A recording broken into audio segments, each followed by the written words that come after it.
Now to get started, we want to know, what is supplier rationalization? What exactly is it?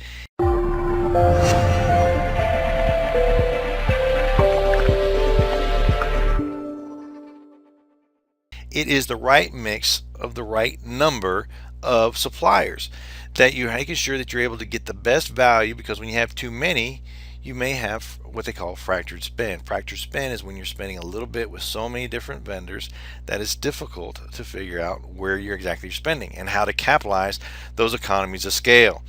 You're not able to use those economies of scale.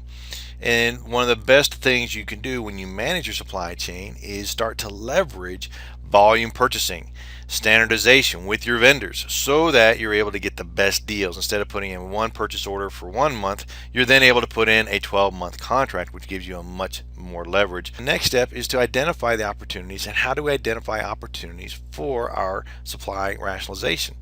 And what first we're going to talk about is doing a strength, weaknesses, opportunities, and threats, or a SWOT analysis. That's where we go through each category. First of all, where are we spending our money? And then once we go through that spend, is determine who we're using with those different spends. So we're looking at strengths. Are we good with the different vendors that we have?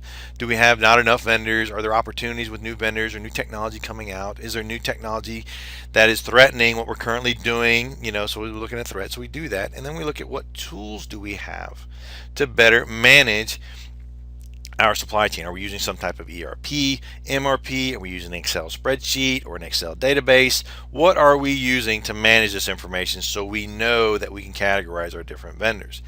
And then we start to think about, we do our rationalizing, is what are some of the benefits? Ultimately we want to make sure we have the best suppliers getting the best value for our dollar. We don't want to make sure that we're getting, just onesies and twosies, or we've been using the same vendor for so many years. And that actually happened to one of our clients. They were going through training, and all they did to the vendor said, hey, we're going to compete this on the market. Immediately the vendor dropped their prices by 20%.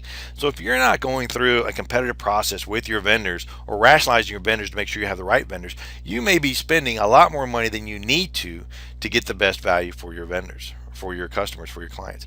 It's going to lower your transaction costs, because instead of doing one purchase order every month, you can do one contract for every 12 months or 3 years, or whatever it is. So you can lower your transaction costs and just simply submit a purchase order right to that vendor, and they immediately respond to you. And then you can start to leverage volume aggregation, where you're putting multiple purchases together in one system. You can do, as I mentioned before, instead of doing 1 month purchase, you can do a 12-month purchase, and you get a much better aggregation in your supply chain. And you can get some standardization going as well. So instead of buying onesies and twosies of many different vendors, you can go with one standard. One simple example is office supplies. Instead of buying 10 different kinds of pens, you can buy 2.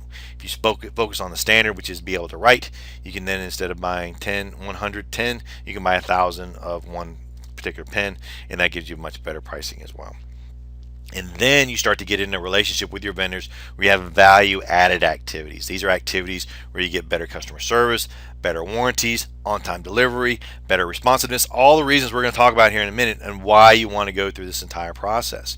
Because you're ultimately going to reduce your risk in your supply chain. And when you can reduce your risk in your supply chain, then your organization, your company, can be more profitable and focus on their customers, on your customers in the long run, instead of just focusing on the day-to-day activities, jumping through hoops, day-to-days, all the different fires we have to put out.